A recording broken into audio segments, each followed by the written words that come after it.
Chemotherapy side effect নিয়ে যখন কথা ওঠে তখন সবার মনে যেটা দাঁড়ায় সেটা হচ্ছে যে মুখে ঘা, হিমোগ্লোবিন কমে যাওয়া, প্লেটলেট কমে যাওয়া, ডায়রিয়া হওয়া, চুল পড়ে যাওয়া। কিন্তু আপনারা কি জানেন যে এগুলো ছাড়াও কিছু রেয়ার সাইড এফেক্ট হয় যেগুলো খুব আনকমন, কিন্তু কিছু কিছু ক্ষেত্রে সেই রেয়ার সাইড এফেক্ট গুলো হতে পারে। আমার কাজটা আজকে আপনাদেরকে এই রেয়ার সাইড এফেক্ট গুলোর ব্যাপারে একটু ওয়াকিবহাল করবে। প্রথমে আসি অর্গান ওয়াইজ, নিউরোলজিক্যাল। কিছু কিছু কেমোথেরাপি আছে যাতে কিছু নিউরোলজিক্যাল সিমটম হতে পারে। যেমন ধরুন এনসেফালোপ্যাথি, মানে একটা কনফিউজ স্টেট। হ্যাঁ, আপনার নর্মাল যেই একটা নর্মাল স্টেটে যেরকম কনসিয়াসনেস লেভেলে থাকেন সেটা থেকে একটা কনফিউজ স্টেট হতে পারে। সেটা ধরুন যেমন আইফসফামাইড বলে একটি ওষুধ আছে বা হাই ডোজ সাইটারামিন বলে একটি ওষুধ আছে, এগুলোতে কিন্তু কনফিউশন স্টেট হতে পারে। সেকেন্ড আসছে কনভালশন। যেমন ধরুন কিছু কিছু ওষুধ আছে, যেমন ধরুন মেথোট্রেক্স, যেটা অনেক সময় acute leukaemia, acute lymphatic leukaemia ALL যেটা বাচ্চাদের হয় সেটাতে দেওয়া হয়। তাদের ক্ষেত্রে অনেক সময় হাই ডোজ মেথোট্রেক্সেটে 1 to 2% ক্ষেত্রে কনভালশনস হতে পারে এবং সেই কনভালশন কিন্তু মাঝে মাঝে খুব সিভিয়ার হতে পারে।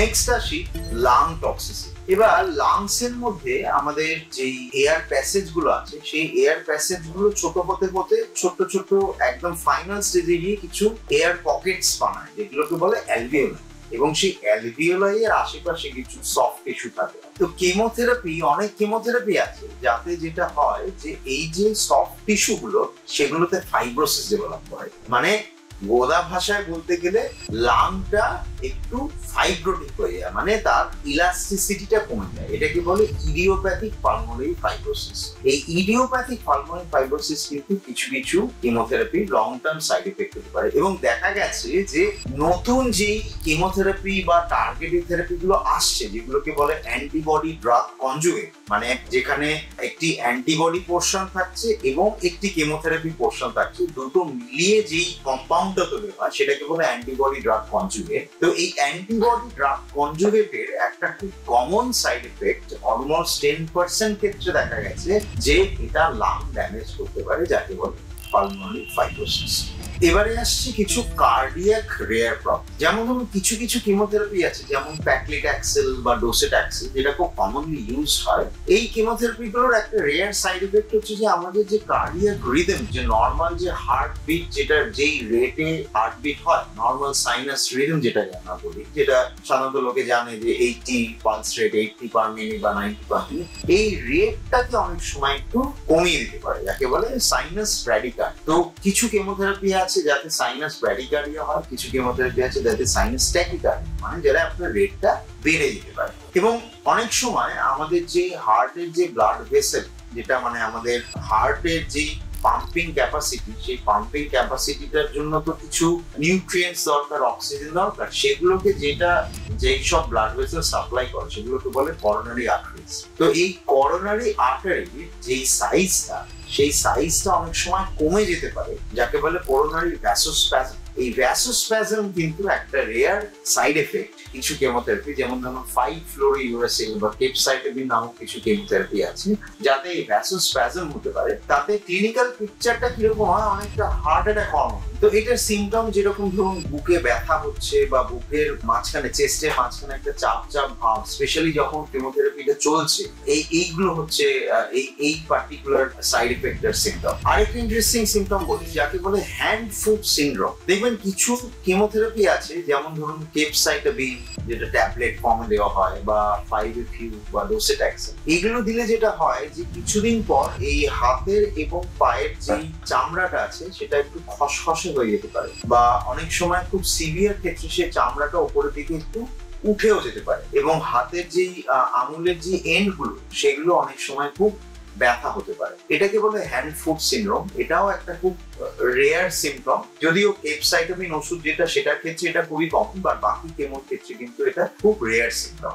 অনেক সময় কিছু কিছু কেমোথেরাপি আছে যেমন ব্লিওমাইসিন, তাতে স্কিনের মধ্যে একটা অদ্ভুত পিগমেন্টেশন হয়, যাকে বলে ফ্ল্যাজেলেট হাইপার পিগমেন্টেশন। মানে ধরুন অনেকটা মনে হবে একটা গাছের পাতার মতন ডিজাইনের একটা কালো কালো ছোপ ছোপ হয়ে গেছে পিঠের দিকে বা বুকের ওপর, এইটাও কিন্তু একটা খুব uncommon side effect of chemotherapy.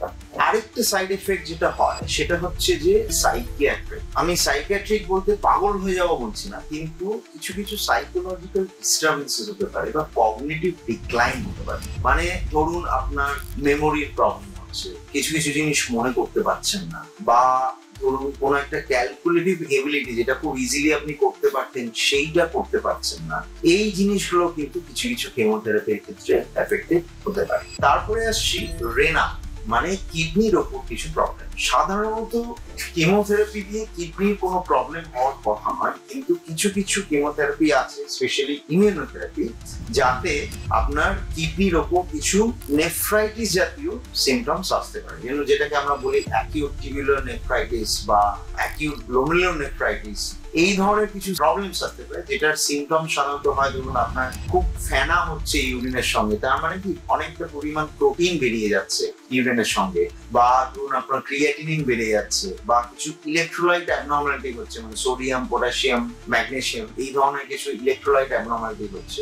এইগুলো কিন্তু সিমটম যে আপনার হয়তো কেমোথেরাপির জন্য কিছু কিডনির প্রবলেম হচ্ছে, যদিও এটা রেয়ার, বাট আমার মনে হয় এটা জানা দরকার সবার ক্ষেত্রে। তারপরে আসছে কিছু মেটাবলিক প্রবলেম। মেটাবলিক প্রবলেম দুটো মোস্ট কমন প্রবলেম, একটাকে বলা হয় SIADH, মানে syndrome of inappropriate antidiabetic hormone. এটার নর্মাল সিমটম যেটা সেটা হচ্ছে ব্লাডে সোডিয়াম কমতে পারে। কিছু কিছু কেমোথেরাপির জন্য কিছু নিউরো হিউমানাল চেঞ্জেস হয়, যে আমাদের ব্রেন থেকে কিছু কেমিক্যালস বেরোয় যেগুলো আপনার আমাদের শরীরে সোডিয়াম রিটেন করতে সাহায্য করে। তো সেই কেমিক্যাল গুলোর যখন একটু গন্ডগোল হয় কেমোথেরাপি দিয়ে, তখন একটু শরীরে সোডিয়ামের ইমব্যালেন্স হতে পারে, সেটাকে বলা হয় SIADH। এবং আরেকটা কমন প্রবলেম হচ্ছে যে ধরুন কিছু কিছু কেমোন 5-FU এটসেট্রা, যাতে বডিতে ব্লাডে অ্যামোনিয়া লেভেল বেড়ে যেতে পারে। তার জন্য কি হয় যে আমাদের একটা অল্টার্ড সেন্সরিয়াম, আমরা ডাক্তারি ভাষায় বলি, মানে নর্মাল যে একদম সেন্সে আমি আছি সেটা থেকে একটু কোমাটোজ, একটু ড্রাউজিনেস, এই জিনিসগুলো সেরাম অ্যামোনিয়া লেভেল বাড়ার জন্য হতে পারে। সো এইটা একটা uncommon CNS side effect of chemotherapy. এবং লাস্টলি যেটা আমরা ডিসকাস করবো সেটা হচ্ছে মাসকুলোস্কেলিটাল, মানে আমাদের হাড় এবং মাংসের ওপর কি কি সাইড এফেক্ট হতে পারে। দুটো মেইন প্রবলেম হয়, একটা হচ্ছে আর্থ্রাইটিস। যেমন ধরুন কিছু ইমিউনোথেরাপি আছে যাতে হয়তো কারো নর্মালি আর্থ্রাইটিস নেই, কিন্তু সেই ইমিউনোথেরাপি দেওয়ার পর একটা অটোইমিউন আর্থ্রাইটিস ডেভেলপ করে। ছোট ছোট যে জয়েন্টস গুলো আছে আপনার হাতের, পায়ে, বা ইনফ্যাক্ট আমাদের স্পাইনের যে জয়েন্টস গুলো আছে, সেই জয়েন্টস গুলোতে একটা ইনফ্লামেশন হচ্ছে এবং তার জন্য একটা কনস্ট্যান্ট ব্যথা হচ্ছে। তো এটাকে বলা হয় অটোইমিউন আর্থ্রাইটিস। এটা অনেক সময় ইমিউনোথেরাপির পর হতে পারে। এবং কিছু কিছু ক্ষেত্রে যেটা দেখা যায় ওস্টিওনেক্রোসিস অফ দ্য জ, মানে আমাদের যে জ বোনটা আছে, কিছু ওষুধ আছে যেমন ধরুন জোলেড্রনিক অ্যাসিড বা ডেনোজুম্যাব, যেগুলো দেওয়া হয় যাদের ধরুন ক্যান্সার হাড়ে ছড়িয়ে গেছে, সেই হাড়ে ছড়িয়ে যাওয়ার জন্য কিছু ফ্র্যাকচার হওয়ার সম্ভাবনা থাকে। তো সেই ফ্র্যাকচারকে প্রিভেন্ট করার জন্য এই ধরনের কিছু ওষুধ দেওয়া হয়, কিন্তু এই ওষুধগুলোর একটা রেয়ার সাইড এফেক্ট হচ্ছে ওস্টিওনেক্রোসিস অফ দ্য জ। মানে আমাদের যখনই এই যে জটা আছে তাতে যেই দাঁতের রুটস গুলো, সেই রুটস গুলো যদি কিছু প্রবলেম থাকে, সেই সিচুয়েশনে যদি এই ওষুধগুলো দেওয়া হয়, এই জয়ের কিন্তু একটা নেক্রোসিস হতে পারে, মানে যে নর্মাল টিস্যু আছে সেই টিস্যুটা পচে যেতে পারে এবং তাতে মানে দাঁতটাও নষ্ট হতে পারে এবং জটা অনেক সময় কমপ্লিটলি ক্ষতিগ্রস্ত হতে পারে। তার জন্য অনেক সময় কিন্তু সার্জারির দরকার হতে পারে। এগুলো খুবই রেয়ার, তবে জানা থাকা দরকার, যাতে যদি হয় আপনি ডাক্তারের পরামর্শ নিন, ভয় পাবেন না। এই সব রেয়ার সাইড এফেক্টই কিন্তু প্রিভেন্টেবল, এবং যদি এটা ইনিশিয়াল স্টেজে হয়ও সেটা ম্যাক্সিমাম ক্ষেত্রে ট্রিটেবল। ধন্যবাদ।